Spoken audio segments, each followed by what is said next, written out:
अस्सलाम वालेकुम रहमतुल्लाहि व बरकातुहू। ये क्वेश्चन कल हमने सोचा कि करेंगे,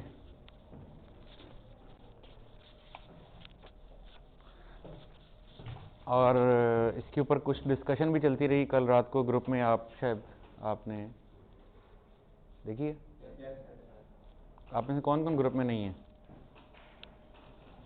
आप नहीं हैं, आज शामिल हो जाएंगे, ठीक है। ओके, वन बाय वन आपने ये हल किया हुआ है, मैं बताता रहता हूँ, आप चेक करते जाएं जो भी किया आपने वो ठीक किया है कि नहीं किया। इसमें सबसे पहले आपके पास है यार है, इसमें सबसे पहले आपके पास है motor vehicle for cash, motor vehicle asset increase debit, cash asset decrease credit, right? Simple, यही किया सबने। किसी का ना ठीक हो और उसके ख्याल में मैं गलत बोल रहा हूं तो वो वहां पे मुझसे डिस्कस कर ले। हो सकता है ना कि मैं गलत बोल जाऊं कुछ और आपने ठीक किया वो, तो आपने वहीं मुझे रोक के पूछ लेना है कि जी ये मेरे ख्याल में ऐसे नहीं, ऐसे होना चाहिए था। Okay, paid creditor Nawab Shah traders by cash. Creditors क्या हैं? वो आपकी लाइबिलिटीज हैं। लाइबिलिटी को पे ऑफ कर दिया आपने तो आपकी लाइबिलिटी कम हो गई है, लेकिन साथ जेब से पैसे भी कम हो गए।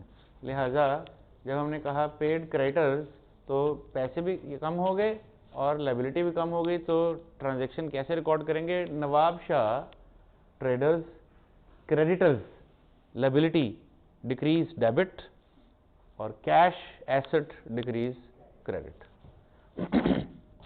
Repaid bank loan by check,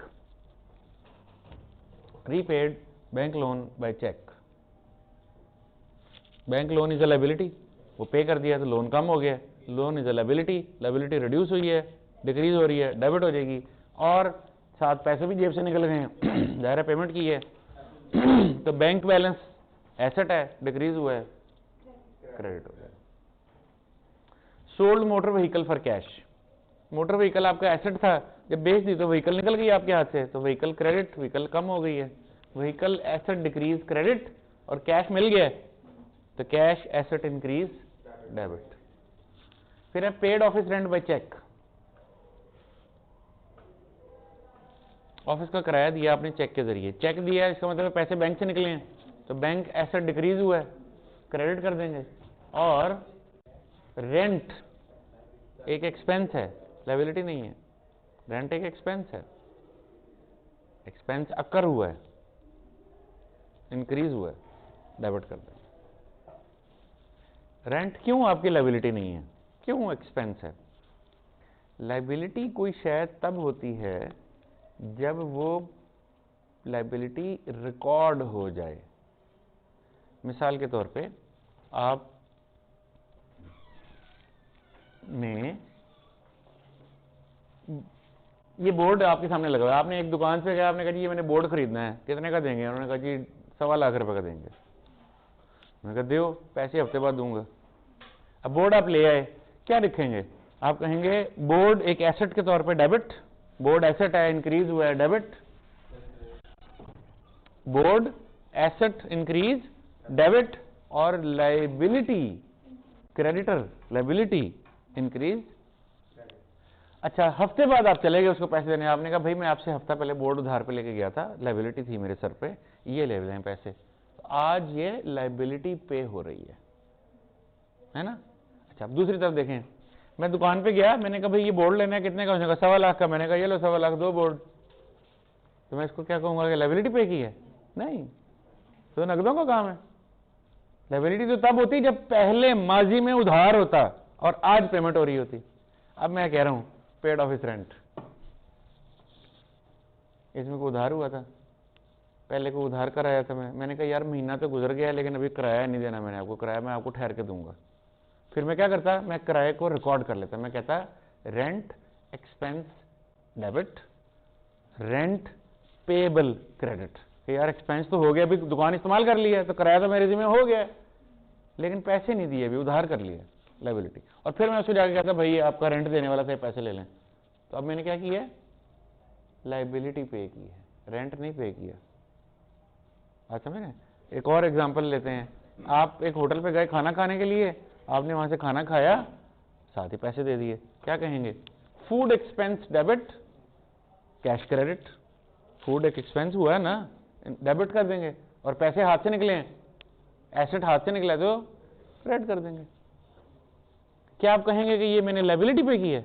the same is the rent पे की है, rent expense debit, cash credit. हाँ, अगर ऐसा होता कि मैं खाना खाता, उसको कहता पैसे अगले हफ्ते, तो मैं उसकी एंट्री डालता, मैं इंतजार ना करता, मैं लिखता, क्या लिखता? मैं लिखता food expense debit, food payable credit, कि फूड खा लिया, एक्सपेंस हो गया है, अलबत्ता पैसे नहीं दिए, पेएबल खड़ा हुआ। ठीक है, इस फर्क को आपने ध्यान में रखना है कि जब भी हम कोई एक्टिविटी करेंगे, उस एक्टिविटी के नतीजे में अगर हम उधार कर लेंगे, तो इसका मतलब ये नहीं है कि वो ट्रांजैक्शन रिकॉर्ड नहीं करनी है, ट्रांजैक्शन रिकॉर्ड कर लेंगे उधार के साथ। महीना खत्म हो गया है और बिजली आपने इस्तेमाल कर ली है, से 50,000 रुपए की, लेकिन बिल तो अभी नहीं दिया, और लिखेंगे electricity expense debit, electricity payable credit. फिर जब आप एक्चुअल पेमेंट देंगे तो तब आप क्या लिखेंगे? इलेक्ट्रिसिटी पेएबल लायबिलिटी डेबिट और पैसे क्रेडिट। लेकिन अगर मैं आपको कहता हूं इलेक्ट्रिसिटी का बिल दे दिए, तो इसमें क्या हुआ है? Electricity expense debit, cash credit, क्योंकि इसमें पहले उधार नहीं था। तो लायबिलिटी आपने तब पैदा करनी है जब पहले उधार होगा। ओके, तो paid office rent by cheque, क्या करूंगा? Rent expense increase debit, bank, cheque नहीं, बैंक, एसेट डिक्रीज क्रेडिट। हमारे नहीं कहना चाहिए, आपके जो स्टूडेंट्स हैं, जब वो नई नई अकाउंटिंग सीख रहे होते हैं, तो वो आम तौर पे चीज़ों को जो नाम असाइन करते हैं, वो अपनी समझ के मुताबिक बस असाइन कर देते हैं। मसलन हो सकता है, जैसे भी मैंने आपको रियलाइज कराया कि जब मैं पेड ऑफिस रेंट पे चेक कहूंगा, तो मैं यूं नहीं कहूंगा कि रेंट एक्सपेंस इंक्रीज डेबिट और चेक डिक्रीज क्रेडिट, नहीं, चेक नहीं कहूंगा उसे, फिर क्या कहूंगा? कहूंगा बैंक। चेक तो वो जरिया है जिससे पेमेंट हुई है, असल तो पैसे बैंक से निकले हैं। तो मेरा एसेट क्या है? चेक मेरा एसेट है कि बैंक मेरा एसेट है? बैंक मेरा एसेट है, कमी बैंक में आई है। अच्छा, अब मैंने इसी तरह मैंने गुड्स खरीद ली, चीजें खरीदी। गुड्स समझते हैं क्या होती हैं? गुड्स आम जुबान में गुड्स किसे कहते हैं? चीजों को, अशिया को। बिजनेस में गुड्स आम तौर पे उन अशिया के लिए हम बोलते हैं जिनमें हम कारोबार करते हैं। मिसाल के तौर पे एक दुकान है जो चाय की पत्ती, खुली पत्ती जो होती है, वो उसका कारोबार करती है, तो पत्ती उसके लिए उसकी गुड्स है, उसकी मर्चेंडाइज हैं, उसकी इन्वेंट्री हैं। ये वो चीजें हैं जिसमें वो कारोबार करता है। आमतौर पे गुड्स का लफ्ज हम वहां इस्तेमाल कर लेते हैं, लेकिन बहरहाल अंग्रेजी के एक्सप्रेशन में गुड्स का लफ्ज मूवेबल अशिया के लिए इस्तेमाल होता है, इमूवेबल के लिए इस्तेमाल नहीं होता। अगर आप पंखों का कारोबार करते हैं, आप कहेंगे गुड्स। आप कुर्सियों का कारोबार करते हैं, आप कहेंगे गुड्स। आप एयर कंडीशनर का कारोबार करते हैं, आप कहेंगे गुड्स। आप बिल्डिंगों का कारोबार करते हैं, आप नहीं कहेंगे गुड्स, क्योंकि अंग्रेजी की इस्तिलाह में गुड्स मूवेबल अशिया के लिए होता है, बिल्डिंग इमूवेबल होती है ना। ये बिल्डिंगें तो नहीं उठा उठा के आप बेचते, बिल्डिंग इधर ही रहती है, बस आप बेच देते हैं। ओनरशिप हैंड बदल जाता है, बिल्डिंग वहीं रहती है, वो इमूवेबल होती है। तो इसलिए जो अल्फाज का चुनाव है, ये हम अंग्रेजी और अकाउंटिंग दोनों को सामने रख के करते हैं। ठीक है, जैसे कि आम जुबान में भी ऐसे ही होता है। आम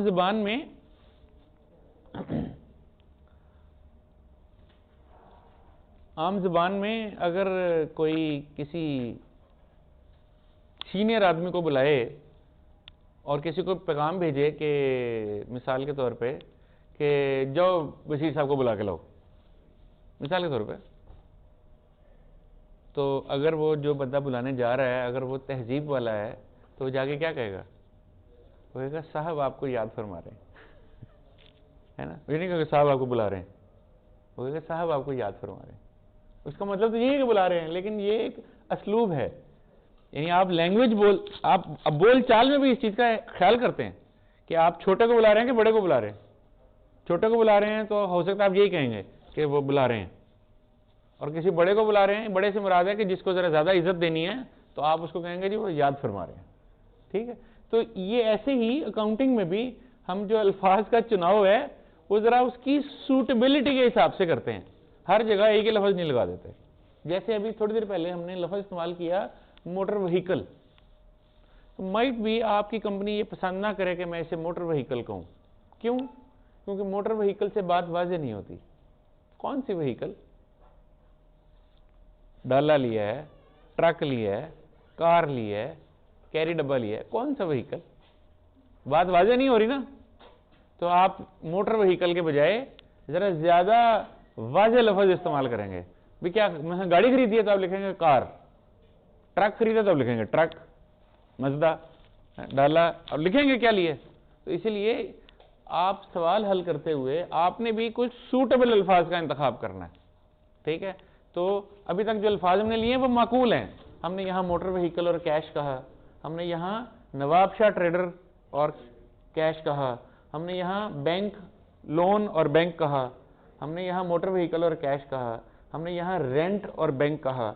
हम अब यहाँ आ जाते हैं अ डेटर। ये जो लफ्ज है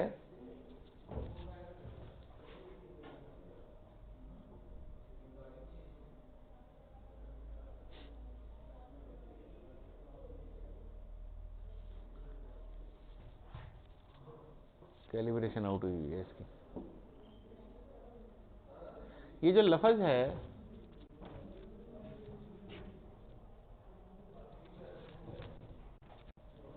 ऐसे ठीक आ गया ये जो लफ्ज है डेटर,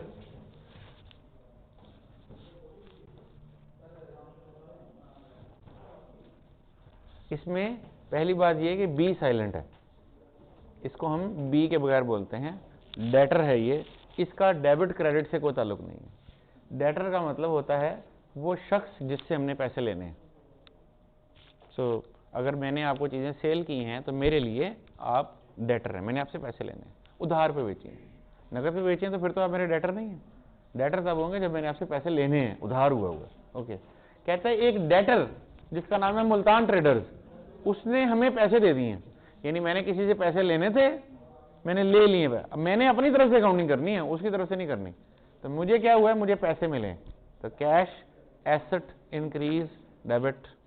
और जो मेरा डेटर था जिससे मैंने पैसे लेने थे, जिस पे मेरे कुछ हकूक थे कि भाई मैं पैसे लेने हैं इस बंदे से, अब मैंने उससे पैसे नहीं लेने, वो मेरे हकूक कम हो गए हैं, वो मेरा डेटर डिक्रीज हो गया। डेटर भी हमारा एसेट होता है, मुल्तान ट्रेडर हमारा एसेट है। क्यों एसेट है? क्योंकि ये एक ऐसी पार्टी है जिससे मैंने पैसे लेने हैं। भाई ये ऐसे ही है कि जैसे मैं अपनी जेब से कुछ पैसे निकाल के इनके पास रखवा दूं, जैसे मैंने पैसे लेने हैं यार, से मेरे पैसे हैं उसके पास। तो जिससे आपने पैसे लेने होते हैं वो आपका एसेट होता है, उससे पैसे लेने। तो अब मैंने एक बंदे से पैसे लेने से मुझे पैसे मिल गए हैं, तो मैं क्या करूंगा, मैं करूंगा डेटर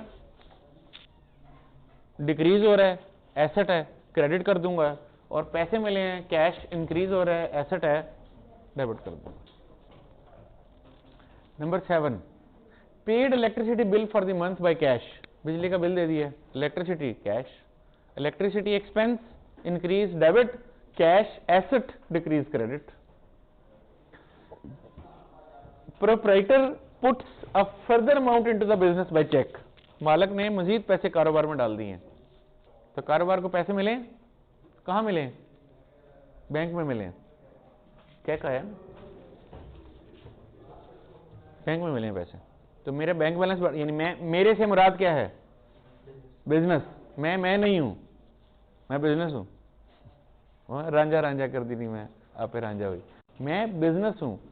जब मैं कहता हूं कि मैंने ये कर दिया है, मुझे पैसे मिले हैं, इससे मुराद है बिजनेस को पैसे मिले हैं, right? So proprietor puts a further amount into the business by cheque, तो मुझे पैसे मिले हैं, यानी मेरे बैंक, यानी मेरे बिजनेस के बैंक अकाउंट को डेबिट कर दूंगा। मैं कहूंगा भाई मेरे बिजनेस के बैंक में पैसे आए हैं, बैंक एसेट इंक्रीज डेबिट। किसने दिए ये पैसे? मालिक ने दिए हैं, इक्विटी है, इक्विटी क्रेडिट। इक्विटी का नाम क्या रखूंगा? कैपिटल। मैं कहूंगा कैपिटल इक्विटी इंक्रीज क्रेडिट। तो जब मालिक पैसे डालता है तो उसको कैपिटल के नाम से लिखा जाता है। तो यहां पे दो टाइटल कौन कौन से इस्तेमाल करूंगा मैं? बैंक और कैपिटल।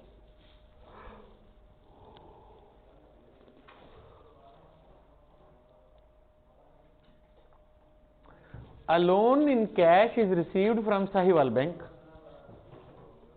आपको साहिवाल बैंक से लोन वसूल हुआ है कैश में। बैंक वैसे लोन कैश में देता कोई नहीं है, लेकिन चलो सवाल कह रहा है तो मिल गए। बैंक कभी भी लोन कैश में नहीं देता। वो कहता है भाई मैं आपका अकाउंट खोल रहा हूं, उसमें पैसे डाल दिए हैं, चेक के थ्रू निकलवा लेना। सो मैंने अगर फर्ज करें बैंक को लोन अप्लाई किया है 500 मिलियन का, तो बैंक क्या करेगा?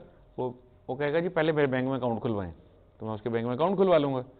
फिर वो लोन मेरा अप्रूव करेगा, लेट से 500 अप्रूव करेगा, और वो मेरे उस अकाउंट में जो मैंने खुलवाया है उसमें डाल देगा और कहेगा चेकबुक है आपके पास, जिन्हें चाहिए निकाल लो। ऐसे नहीं कहेगा कि जरा आके नगद नोट ले जाना, ऐसे नहीं होता। लेकिन बहरहाल यहां क्या लिखा गया है? A loan in cash is received from Sahiwal bank. Might भी ये वो ऐसा बैंक हो वो जो छोटे कर्जे देने वाला, तो शायद ये देता हो कैश में।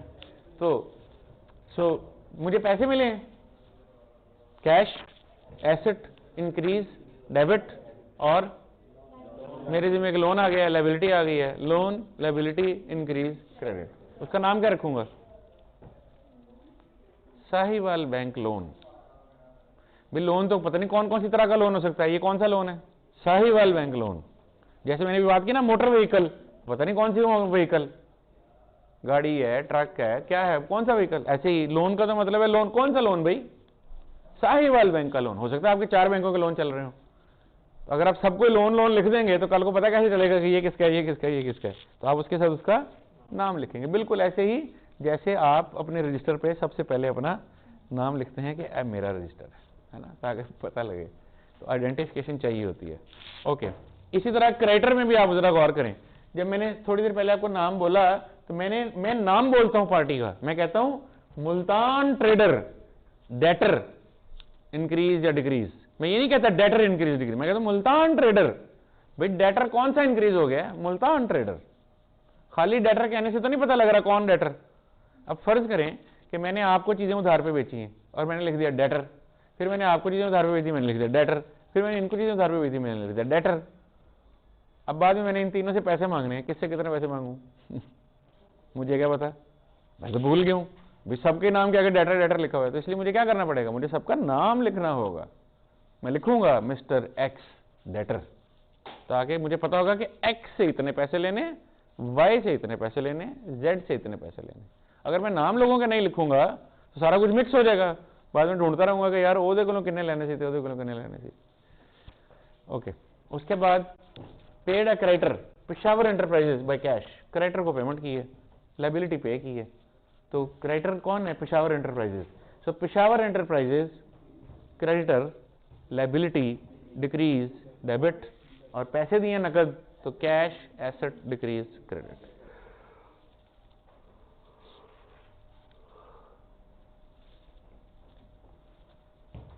फिर है जी bought office machinery on credit from Lahore limited. Office machinery से मशीनरी खरीदी। अब बाज़ औक़ात बच्चे यूं लिख देते हैं बॉट मशीनरी डेबिट। तो bought machinery is not debit, machinery is debit. Bought तो एक वर्ब है ना, जो खरीदी है। नाम क्या है? नाउन क्या है? मशीनरी। या ऑफिस मशीनरी, ज्यादा से ज्यादा ये कह दूंगा, मशीनरी कहूंगा या ऑफिस मशीनरी कह दूंगा। तो ऑफिस मशीनरी एसेट है, इंक्रीज हुआ है, डेबिट कर देंगे। लाहौर लिमिटेड से उधार पे खरीदी है, तो लाहौर लिमिटेड क्रेडिटर है, इसके पैसे देने हैं, लायबिलिटी है, इंक्रीज है, क्रेडिट कर देंगे। The proprietor paid a creditor Laiya enterprises from his private funds. Business का एक क्रेडिटर था लैया एंटरप्राइजेज, उसके बिजनेस ने पैसे देने थे, ये पैसे मालिक ने जाती जेब से दे दिए। तो बिजनेस के लिए क्या हुआ? नंबर 1, तो बिजनेस का क्रेडिटर खत्म हो गया। अब तो बिजनेस ने इसके लैया के पैसे नहीं देने, तो इसका मतलब लायबिलिटी खत्म हुई कि नहीं हुई? तो लायबिलिटी यानी लैया एंटरप्राइजेज क्रेडिटर एक लायबिलिटी है और ये डिक्रीज हुई है, इसको क्या करेंगे?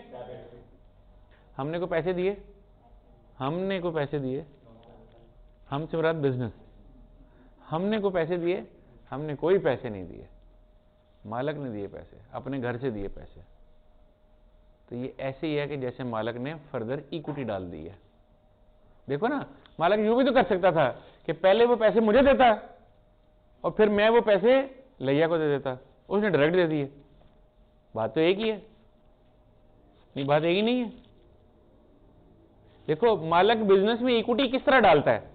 पैसे देके, और कैसे डाल सकता है? चीजें भी तो दे सकता है। फर्ज करो कि वो कहे यार ये कारोबार है 50 लाख रुपए का शुरू करना है, ये लो 20 लाख रुपए आप कारोबार है, ये लो 20 लाख रुपए नगद और ये 30 लाख रुपए की गाड़ी भी ले लो, ये तुम्हारी हुई।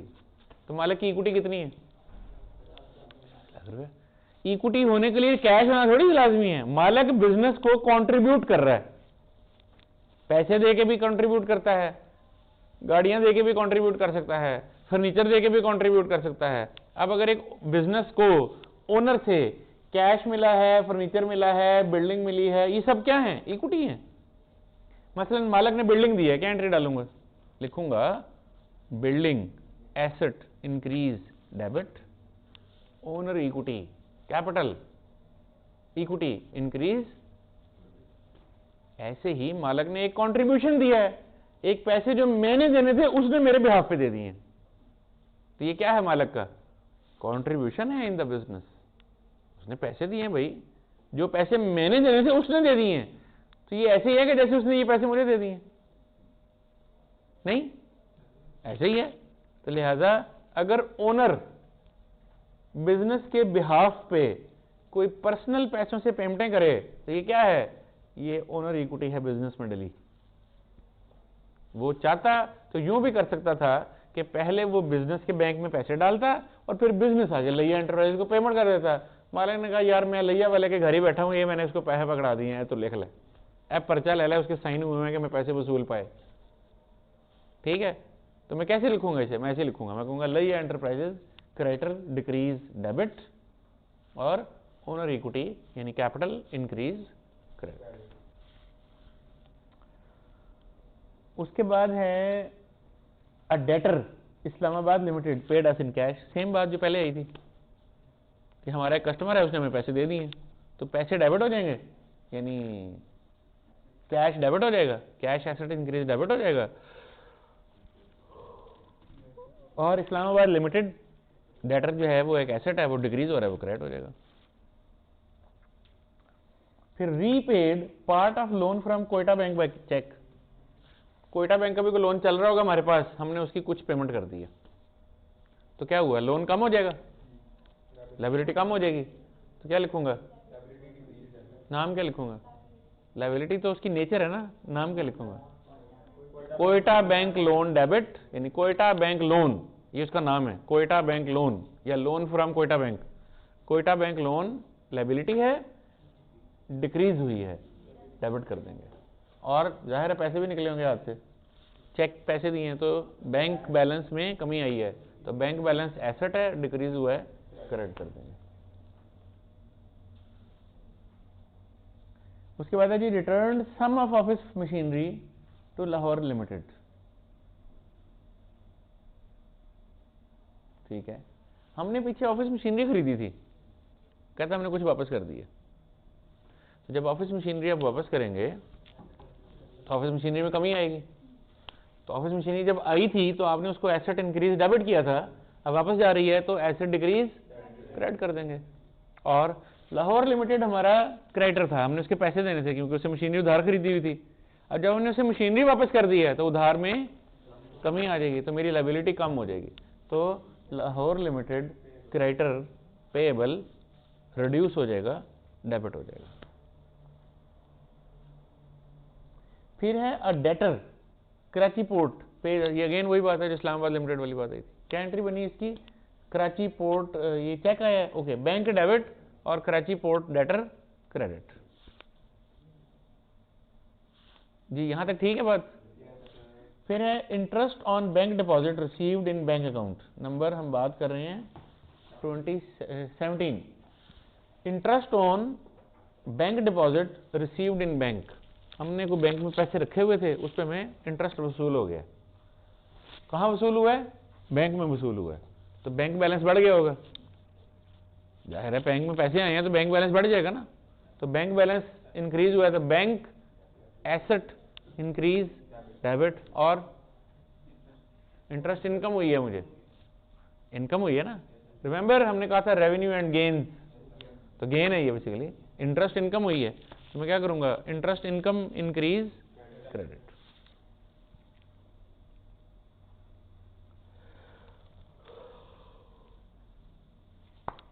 Bought goods on credit from Arsalan traders.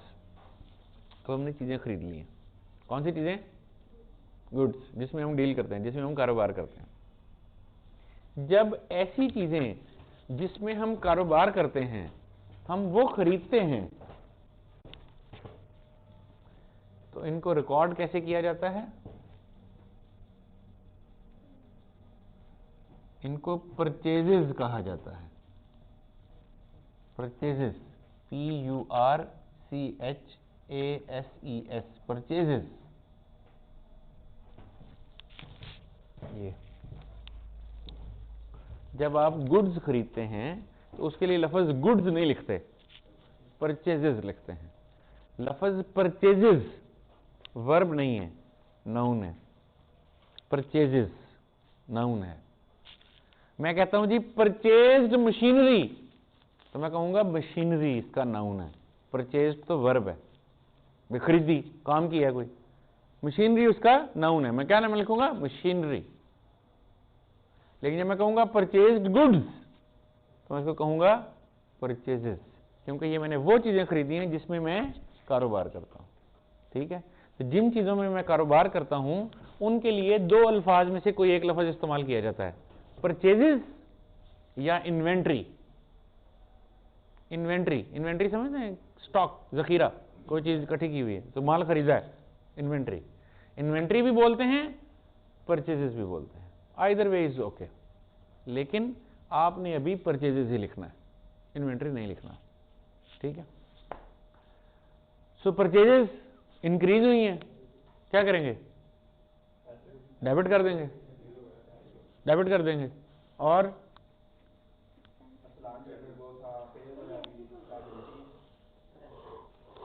Asset कर ले, एक्सपेंस कर ले।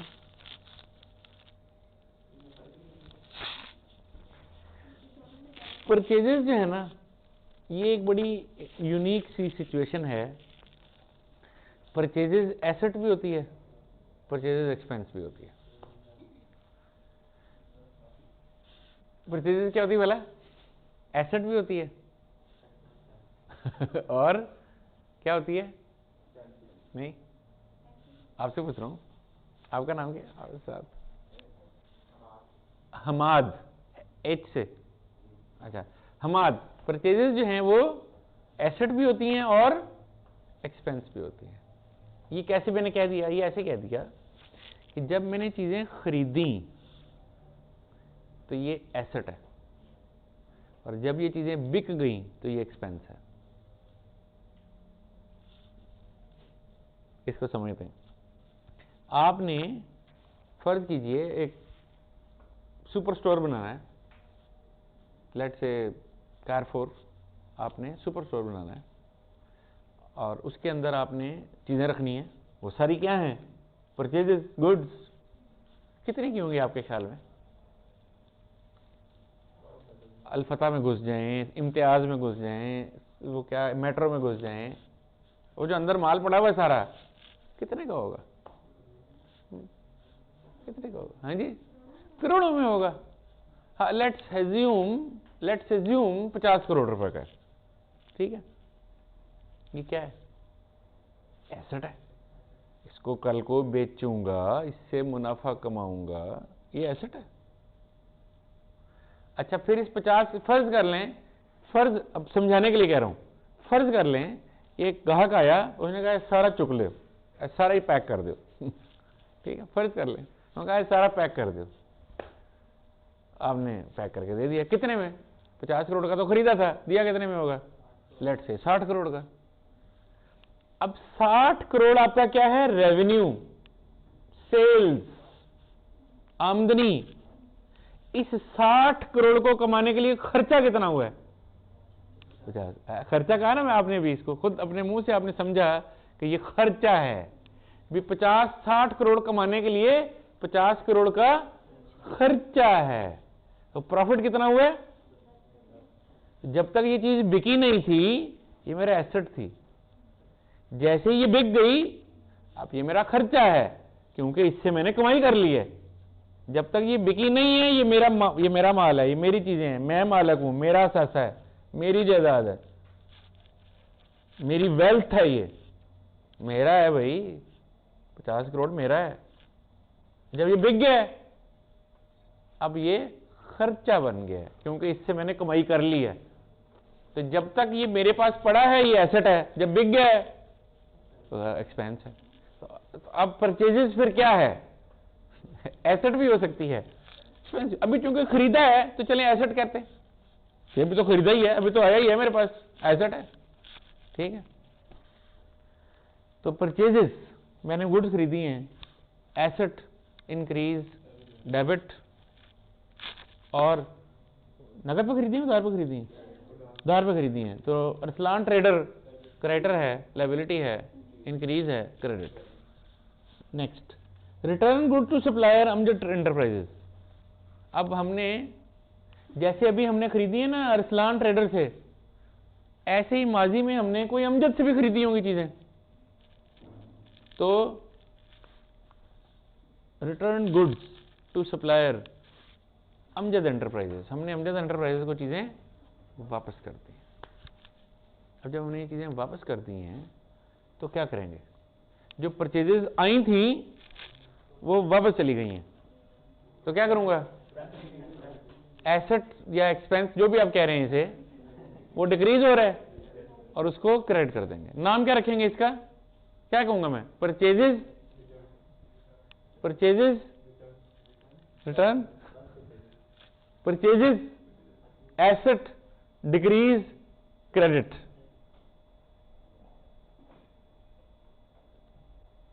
परचेजेस, जैसे हमने मशीनरी खरीदी थी तो हमने क्या कहा?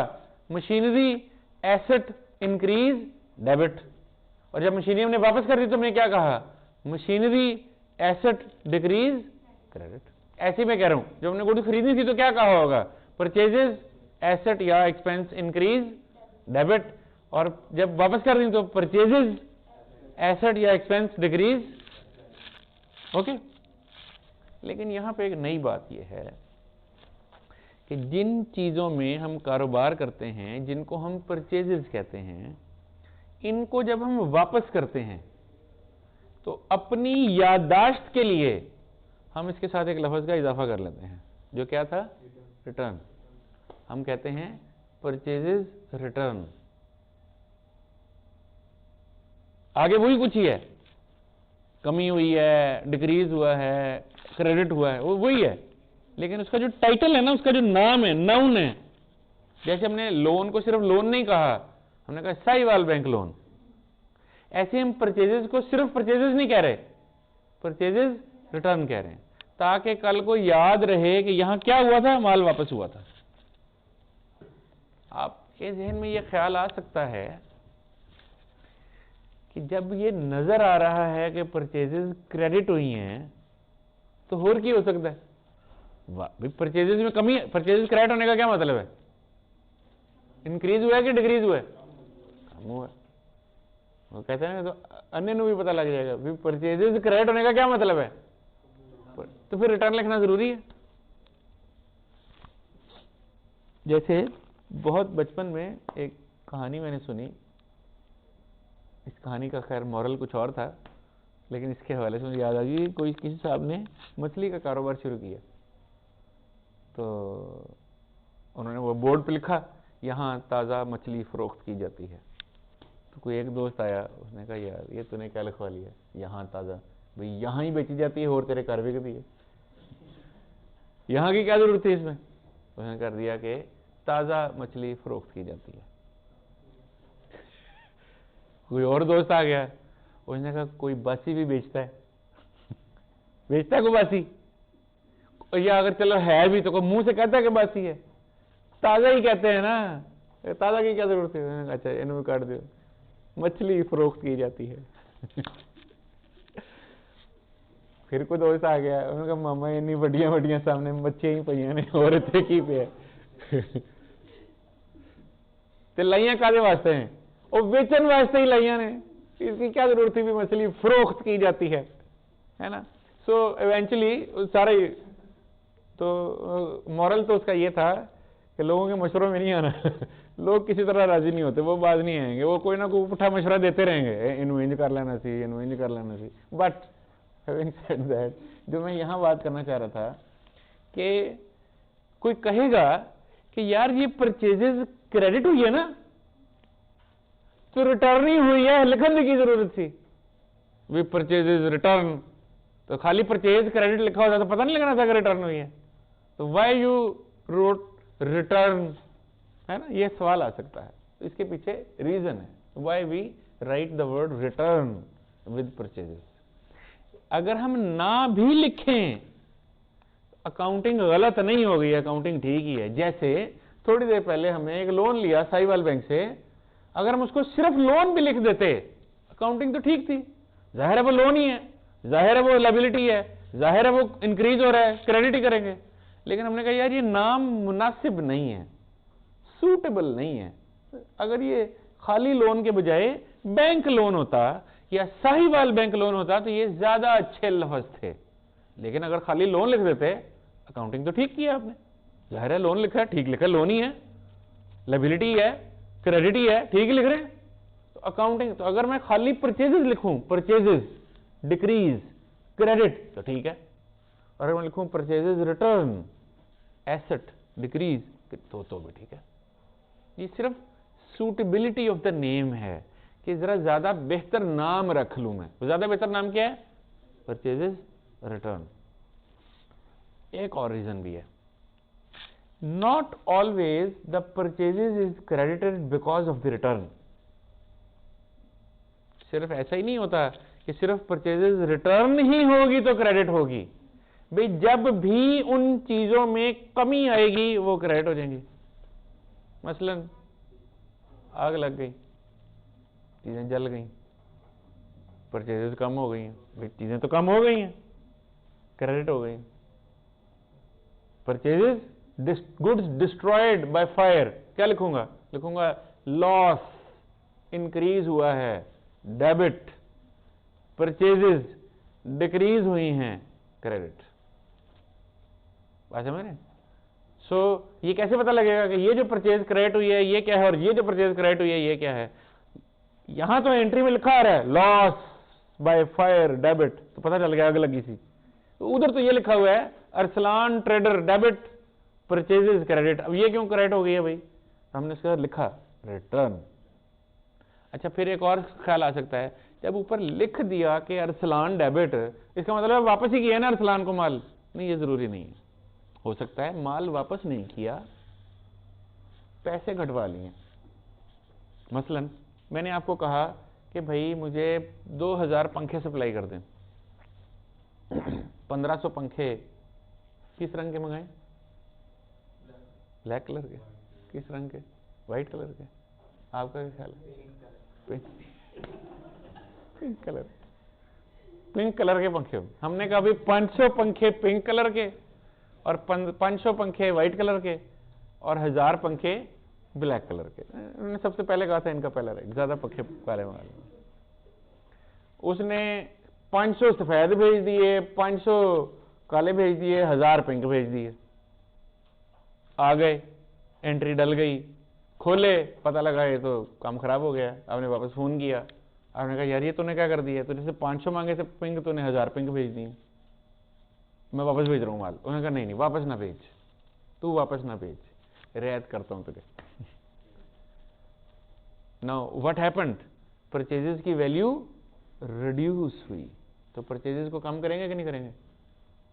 भाई पहले जब माल आया तो मैंने लिखा परचेजेस इंक्रीज 1 लाख रुपए से। अब उसने कहा अच्छा तू 10,000 ना दें, तू 90 दे दें। मैंने कहा ठीक है, परचेजेस क्रेडिट 10,000, परचेजेस कम हो गई है ना, चीजें नहीं कम हुई मेरे पास से, वापस भी कुछ नहीं गया, लेकिन उसकी वैल्यू तो क्रेडिट करूंगा। अब यहां क्या रिटर्न का लफ्ज लिखूंगा? नहीं लिखूंगा। सो अब आप देखें ना सिनेरियोज कितने सारे, अब इस तरह के कई सिनेरियो बन सकते हैं, और भी चीजें निकल आएंगी, तो सिनेरियो कई बन सकते हैं। तो ये जो मैं अकाउंटिंग में एंट्रीज लिखता हूं, इसका मकसद क्या है? इंफॉर्मेशन रिकॉर्ड करना, ताकि कल को पता लगे कि क्या हुआ था। और अगर मुझे खुद ही ना पता लगे बाद में पढ़ के कि क्या लिखा था मैंने, तो फायदा क्या है उसका? इसीलिए अल्फाज जब लिखते हैं तो उसके साथ सूटेबल टाइटल इस्तेमाल करते हैं। तो चीजें वापस हुई हैं तो मैं क्या लिखूंगा? Purchases return. है ये परचेज का ही क्रेडिट, परचेजेस ही कम हुई हैं, लेकिन मैंने साथ लफ्ज क्या लिख दिया? रिटर्न। इससे मुझे याद रहेगा कि यहां चीजें वापस गई थी। ठीक है, परचेजेस रिटर्न। ओके, आगे आ जाते हैं। उसके बाद तो परचेज, तो goods return to Amjad enterprises जी। तो अब आपने परचेजेस वापस कर दी हैं, गुड्स वापस कर दी हैं, तो आपने लिखा purchases return, asset decrease credit, और अमजद एंटरप्राइजेस आपकी लायबिलिटी था, उसके आपने पैसे देने थे, उधार लिए होंगे ना, तभी तो अमजद एंटरप्राइजेस का नाम बताया हुआ। तो Amjad Enterprises liability decrease debit, Amjad Enterprises creditor. उसके बाद है sold goods to Habib Mall on credit. अब आपने सेल की है, जब हम गुड्स सेल करते हैं तो उसके लिए लफ्ज सेल्स इस्तेमाल करते हैं, ये भी नाउन है। अगर मैंने मशीनरी बेची होती तो मैं सेल्स ना लिखता, मैं मशीनरी ही क्रेडिट करता। मशीनरी खरीदी डेबिट, मशीनरी बेची क्रेडिट, मशीनरी ही क्रेडिट। लेकिन गुड्स की शक्ल में, जब गुड्स खरीदी तो कहा परचेजेस, और जब बेची तो कहा सेल्स। सेल्स मेरी आमदनी बन जाएगी, परचेज मेरा एक्सपेंस बन जाएगा, दोनों को नेट करूंगा तो प्रॉफिट निकल आएगा। ठीक है, इस तरह कारोबार अपना प्रॉफिट कैलकुलेट करता है। तो sold goods to Habib Mall on credit, तो हबीब मॉल मेरा डेटर है, मैंने पैसे लेने हैं उससे, एसेट है, इंक्रीज करूंगा डेबिट हो जाएंगे, और सेल हुई है, आमदनी हुई है, इनकम हुई है, इंक्रीज हुई है, क्रेडिट कर दूंगा। तो Habib mall debtor debit, sales income increase credit. Number 21, customer Rizwan stores return goods to us. कोई हमारा कस्टमर है रिजवान, उसने हमें चीजें वापस कर दी हैं। हमारे एंगल से क्या हुआ है? सेल्स रिटर्न हुई है, बेची हुई चीजें वापस आ गई। तो जैसे सेल्स को रिकॉर्ड किया था तो उसके उलट सेल्स रिटर्न रिकॉर्ड हो जाएगी। सेल्स रिटर्न हुई है तो इसका मतलब इनकम डिक्रीज हुई है, सेल वापस आ गई तो इनकम डिक्रीज हुई है, तो डेबिट कर देंगे। सेल्स रिटर्न क्या है? इनकम का डिक्रीज है, और इनकम डिक्रीज हो तो क्या करेंगे? डेबिट कर देंगे। और रिजवान जो मेरा कस्टमर था, जो मेरा डेटर था, जिससे मैंने पैसे लेने थे, अब उससे मैंने पैसे नहीं लेने, क्योंकि उसने चीजें वापस कर दी हैं। भाई मैंने आपको चीजें दी 1000 रुपए की, मैंने कहा मैंने तेरे से पैसे लेने 1000 रुपए, आपने उसमें 200 की चीजें ही वापस कर दी। अब तो मैंने आपसे 1000 नहीं लेना, अब तो 800 लेना है, यानी रिसीवेबल में कमी आई है। तो लिहाजा Rizwan stores debtor reduce credit. और फिर आखिरी बात, owner took cash for his personal use. Owner ने बिजनेस से कैश टुक लिया, लिखा हुआ मैं थोड़ी कह रहा हूं, उसने कहा ओनर टुक, उसने टुक लिया cash for his personal use. कारोबार से पैसे, मालिक को पैसों की जरूरत पड़ी, उसने कारोबार में से पैसे निकाल लिए। एक आम सब्जी वाला क्या करता होगा? कारोबार में से पैसे निकाल के घर माल भेजता होगा ना। भी घर के लिए उसने कोई दही, दूध, चीनी, पानी, क्या घी, चिकन, सब्जी, कुछ चीज लेनी है, वो क्या करेगा? वो अपने गले में से पैसे निकालेगा, माल खरीदेगा, घर पकड़ा देगा। तो अपने कारोबार से पैसे निकाल रहा है। तो जब ओनर कारोबार में से पैसे निकालता है तो उससे क्या होता है, उसकी इक्विटी कम हो जाती है, उसका कैपिटल कम हो जाता है। जब कैपिटल कम होता है तो उसको, या मालिक जब पैसे निकालता है तो उसको कैपिटल के बजाय एक डिफरेंट नाम ड्राइंग से जाहिर किया जाता है। ये ड्राइंग क्या है, ये कैपिटल ही है बट ये उसकी रिडक्शन है। ड्राइंग का लफ्ज ये बता रहा है कि मालिक ने पैसे निकाले हैं, कैपिटल कम हो गया। हम अगर चाहते तो हम इसको कैपिटल में लिख सकते थे, हम कहते कैपिटल डिक्रीज डेबिट। कैपिटल क्या है, इक्विटी है, और इक्विटी डिक्रीज हुई, अभी मालिक ने पैसे निकाले हैं तो उसका कैपिटल कम हो गया, तो मैं लिखता कैपिटल इक्विटी है, इक्विटी डिक्रीज हुई है, इसको डेबिट कर देंगे, कह सकता हूं मैं। लेकिन हमने कहा नहीं, हम यहां लफ्ज कैपिटल नहीं लिखेंगे, हम यहां लफ्ज ड्राइंग लिखेंगे। ड्राइंग का मतलब क्या है, कैपिटल डिक्रीज हुआ है मतलब इसका वही है, सिर्फ लफ्ज डिफरेंट इस्तेमाल किया है ताकि बाद में याद रहे। कैसे, लफ्ज कैपिटल में तब लिखूंगा जब मालिक से पैसे बिजनेस में डलवाऊंगा, और ड्राइंग तब लिखूंगा जब मालिक पैसे बाहर निकालेगा। अब फर्ज करें मालिक ने बिजनेस में 50 लाख रुपया डाला है, तो इसको क्या लिखूंगा, कैपिटल। फिर उसने उसमें से 4 लाख रुपए निकाल लिया है, उसको क्या लिखूंगा, ड्राइंग। अब मैं मालिक से, अब मालिक मुझसे पूछता है यार बताओ मेरी इक्विटी कितनी है, तो कितनी है, मालिक की इक्विटी कितनी है, 46 लाख। मैं कहूंगा जनाब 46 लाख कैसे निकाला मैंने कहा 50 लाख रुपए आपके कैपिटल में क्रेडिट पे पड़ा हुआ है और 4 लाख रुपए ड्राइंग में डेबिट पे पड़ा हुआ है। ड्राइंग डेबिट किया ना हमने और कैपिटल क्रेडिट किया था।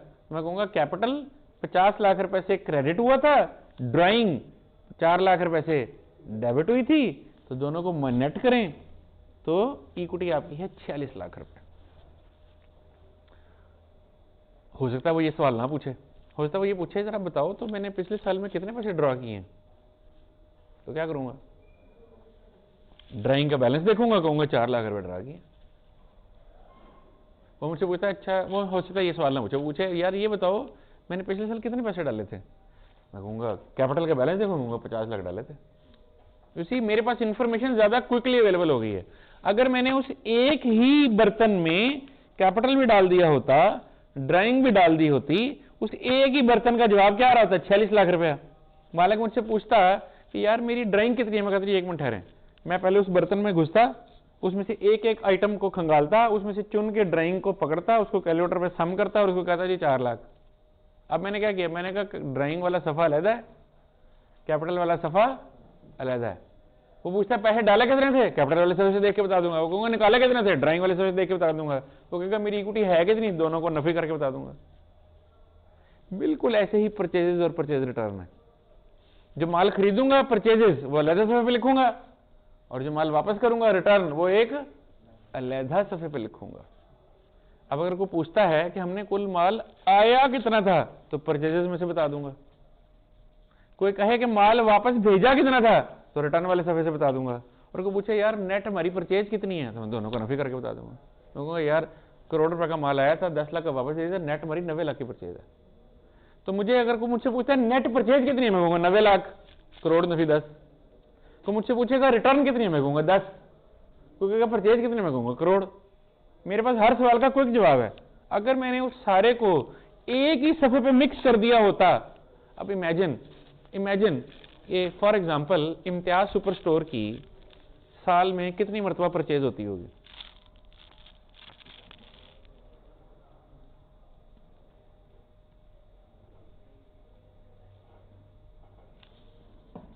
साल में कितनी दफा परचेज होती होगी।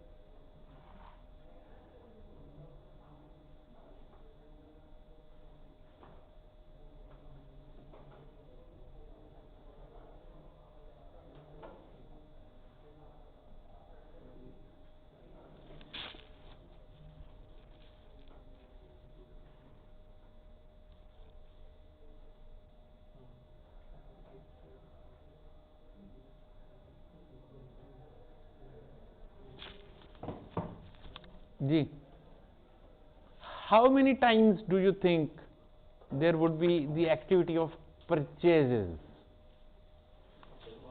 हाँ जी, हर हफ्ते होती होगी, साल में 52 दफा। तो अब ये ख्याल में उनकी परचेज के लेजर में, परचेज के पेज पे, सफे पे 52 लाइनें आ रही होंगी। परचेज एक दफा लिख ली, फिर लिख ली, ओके, मान लेते हैं हर हफ्ते होती होगी। कितने लोगों से? सारा माल एक बंदे से तो नहीं आता होगा ना। डालडा कहीं और से आता होगा, सूफी कहीं और से आता होगा, मीज़ान कहीं और से आता होगा, है ना। इस तरह अभी तो कुकिंग ऑयल में कोई 50 तरह के वेंडर होंगे। कोई सरसों का तेल होगा, कोई जैतून का तेल होगा, कोई बनास्पति होगा, कोई घी होगा, है ना। देसी घी भी होगा, देसी घी के भी कोई 4 ब्रांड होंगे। Getting my point? अब घी से बाहर आ जाते हैं। चीनी को सप्लाई करता होगा, कोई मेहरान की आती होगी, कोई खुली आती होगी, कोई इम्पोर्टेड आती होगी, कोई कराची की होगी, कोई लाहौर की होगी, कोई और टूथपेस्ट पे आ जाएं, कोई 20 तरह की टूथपेस्ट होंगी, हर कंपनी अलग अलग है, वेंडर अलग अलग हैं। पानी की बोतलों पे आ जाएं, कई तरह के पानी पड़े होंगे। जूसेस पे आ जाएं, कई तरह के जूसेस होंगे। सब्जियों पे आ जाएं, कई तरह की सब्जियां, चलें सब्जी एक ही जगह से आती है, एज्यूम कर लेते हैं, बट कोई लोकल सब्जी होगी, कोई इम्पोर्टेड होगी, इम्पोर्टेड कहीं और से आती होगी, लोकल कहीं और से आती होगी। फल हैं, उनके कोई और वेंडर्स होंगे। मछली है, उसका कोई और वेंडर होगा, बकरे का कोई और वेंडर होगा, गाय का कोई और वेंडर होगा, चिकन का कोई और वेंडर होगा। चलें सारों का एक वेंडर होगा। और दालें हैं, कई तरह की दालें हैं, और खुली है, पैक्ड है ना, अलग अलग जगहों से हो सकता है आती हो। और चावल हैं, और बेकरी है, वहाँ बेक हो रही है, उसका रॉ मटेरियल आता होगा जहाँ वो खुद बेक करते हैं। और पानी गिन लिया। और टॉयज हैं, है ना, क्लॉथिंग है, बेड वेयर्स हैं, वो बेड सेट्स, बेड शीट्स, पर्दे, और चॉकलेट्स हैं, लेज हैं, और उसी पूरा स्टोर है भाई, एक नहीं, उसके 10-20 वेंडर्स होंगे। अगर वो हर हफ्ते एक दफा भी हर बंदे से परचेज करता हो तो उसकी टोटल नंबर ऑफ टाइम्स कितनी मरतबा परचेज हुई होगी, है ना। Tens of thousands of transactions will be there in a year. वो इतना ह्यूज काम कर रहा है। रिटर्न भी होती होंगी, चीजें खराब भी निकलती होंगी। अब आपके सामने एक शीट है जिसमें को 8,000 दफा परचेजेज आ रही है। परचेज फलां डेट पे फलां पार्टी से, परचेज फलां डेट पे फलां party, purchase purchase purchase purchase purchase 8,000 दफा आ रही है। बीच में कोई 200-400 दफा रिटर्नें भी हुई होंगी, वो भी आ रही हैं, कोई किसी डेट पे, कोई किसी डेट पे, कोई किसी डेट पे, कोई किसी डेट पे, है ना। Now imagine this one page, मैं आपसे कहता हूं बताएं रिटर्न कितनी हुई है। Now you need to filter the data, है ना। Without filtration you can't tell कि कितनी परचेज हुई है। एक कंप्यूटराइज्ड एनवायरनमेंट में काफी आसान होगा काम, थोड़े से क्लिक्स पे फिल्टर हो जाएगा। एक मैनुअल एनवायरनमेंट में ये बहुत मुश्किल होगा, क्योंकि वहां आपको सफे पलटने पड़ेंगे और एक एक लाइन को देखना पड़ेगा। इसी तरह अगर मैं पूछता हूं परचेज कितनी है, फिर फिल्टर करना पड़ेगा, रिटर्न बार करनी पड़ेगी। और अगर मैं इसकी जगह यूं करूं कि यार शीटें ही 2 लगा लो, जो माल आ रहा है वो इधर लिखी जाओ, जो वापस जा रहा है वो इधर लिखी जाओ, तो मैं पूछूंगा रिटर्न कितनी है, आप उसका टोटल बता देंगे। मैं कहूंगा इसकी कितनी है, आप इसका टोटल बता देंगे। और मैं कहूंगा नेट कितनी है, तो दोनों को नफा तफरीक कर देंगे। तो the only reason we split the information is to make them available quickly, कि वो एक शीट पे सामने नजर आ जाता है कि अच्छा माल आया इतना था, वापस इतना गया, खत्म हो गई बात। रादर दैन कि अगर नेट आ रहा होगा तो मुझे पूछना पड़ेगा आया कि नसी या गया कि नसी। मसलन आप सोचें, अगर मैं आपको ये बताऊं कि 50 करोड़ रुपए का माल आया है और 8 करोड़ रुपए का माल वापस गया है, तो बताएं आपके जहन में इससे क्या ख्याल आता है? आप कारोबार पे किसी बड़ी पोजीशन पे बैठे हैं, आपने समरी मंगवाई है पिछले महीने की, यार जरा एक समरी दे दो, 1 पेजर, सब मुझे एक्टिविटी की ना एक समरी दे दो, टोटल दे दो बस। उन्होंने आपके सामने रख दिया, उसमें आप देख रहे हैं परचेजेस 42 करोड़, खत्म हो गई बात। नहीं, ऐसे नहीं लिखा हुआ है परचेजेस 50 करोड़, रिटर्न 8 करोड़, है तो वही 42 ही, अलग अलग लिखा। अब बताएं आपके जहन में क्या क्वेश्चन पैदा होता है?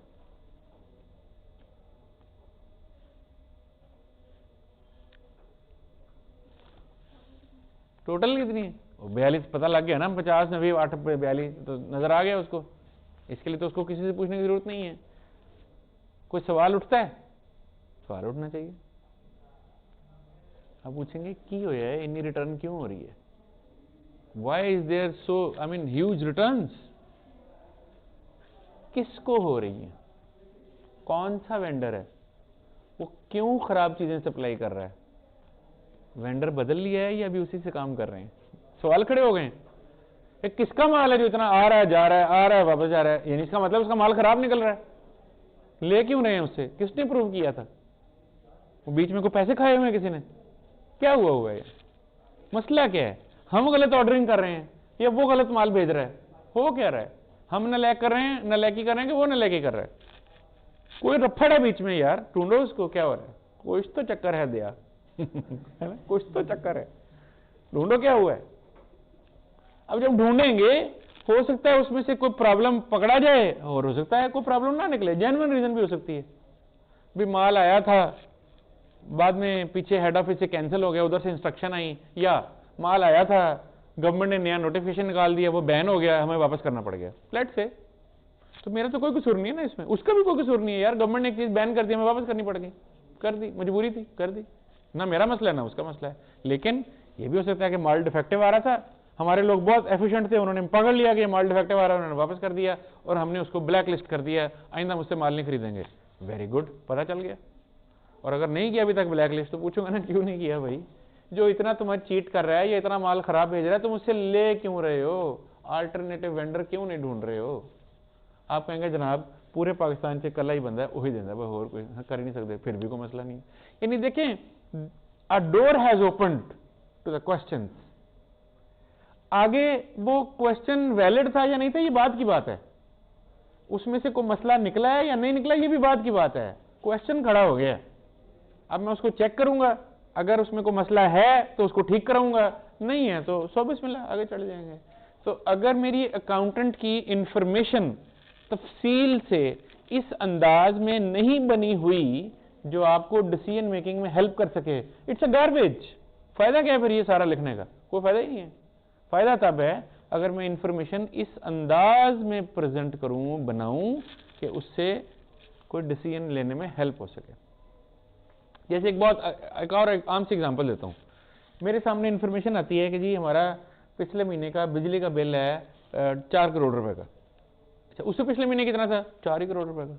बताएं कोई क्वेश्चन खड़ा होता है, looks not, but I have a question. पिछले महीने प्रोडक्शन कितनी थी और इस दफा प्रोडक्शन कितनी है।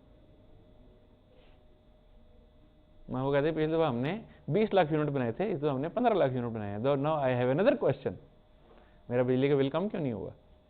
मैं सिंपली ये नहीं देखूंगा कि बिजली का बिल पिछले दफा 4 करोड़ था, इस दफा 4 करोड़। मैं कहूंगा अच्छा ये बिजली का बिल का ड्राइवर क्या है, कौन है जो बिजली खाता है, मशीनें। मशीनें क्यों चलती हैं, प्रोडक्शन के लिए। मैं पूछूंगा अच्छा भाई पिछली प्रोडक्शन क्या थी, इस दफा क्या थी, बिजली इतनी थी, इतनी थी। मैं कहूंगा अच्छा प्रोडक्शन में 25% कमी आई है, बिजली में कुछ भी नहीं कम हुआ, वजह ढूंढो इसे, क्या चक्कर है, बिजली क्यों जाया हो रही है, क्या चक्कर है।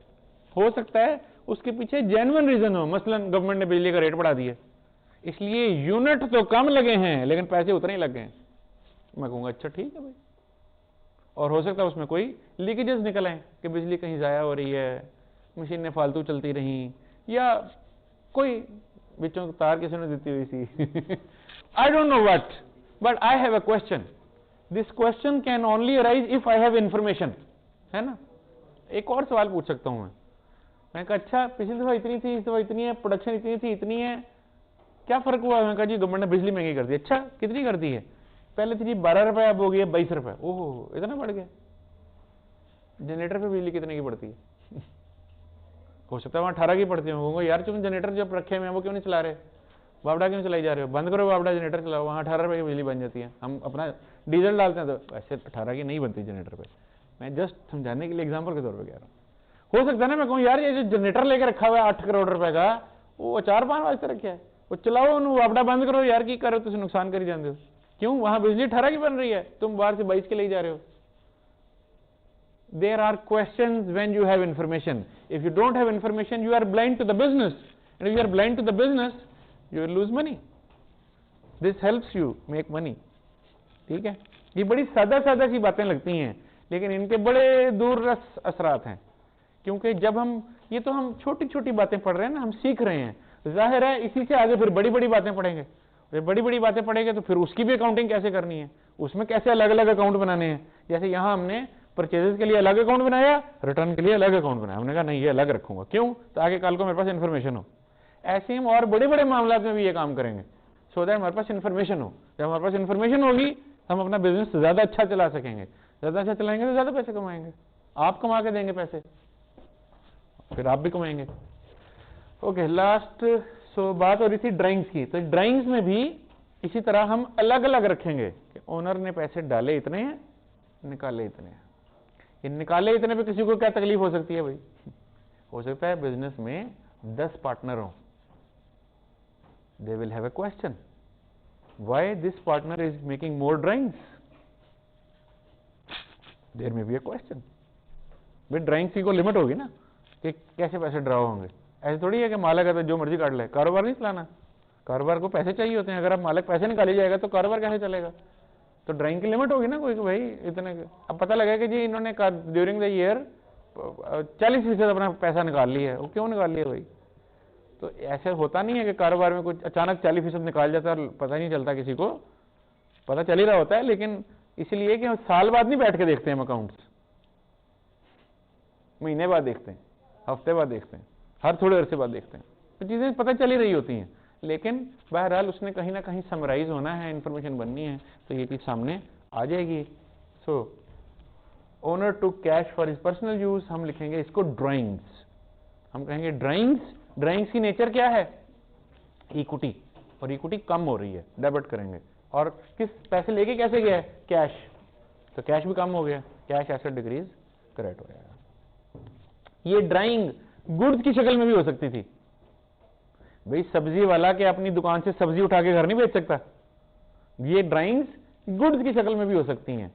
तो फिर ऐसी सूरत में हम क्या करते, हम कैश ना क्रेडिट करते बल्कि परचेजेस क्रेडिट करते। वही परचेजेस ही ले गया ना घर, मालक ने परचेजेस घर भेज दिए, तो क्या एंट्री बनेगी, drawings equity decrease debit, purchases decrease credit. ठीक है, मालक बिजनेस की कोई गाड़ी भी ड्रॉ कर सकता था कि यार बिजनेस के पास गाड़ी थी, बिजनेस ने 8-10 गाड़ियां खरीदी थी, एक गाड़ी फालतू हो गई है, मालक अच्छा यार ये मैं घर ले जाता हूँ, जो घर ले जाता हूँ इसका मतलब है वो अपनी ड्राइंग कर रहा है, तो फिर ड्राइंग डेबिट और व्हीकल क्रेडिट। अब आपने उसको व्हीकल कहा, परचेजेस नहीं कहा, क्योंकि वो गुड्स नहीं है। हाँ, अगर आपका गाड़ियों का ही कारोबार है तो फिर वो गुड्स है, फिर आप उसको परचेजेस कहते हैं, लेकिन अभी हमने उसका कारोबार तो सब्जियों का कराया था, लिहाजा गाड़ी का कारोबार उसका नहीं है। तो इस तरह से ये ट्रांजैक्शन जो हैं वो रिकॉर्ड होती हैं। आई होप कि आपको डेबिट एंड क्रेडिट काफ़ी हद तक वाज़ेह हो गया है। कोई सवाल है तो बताइए।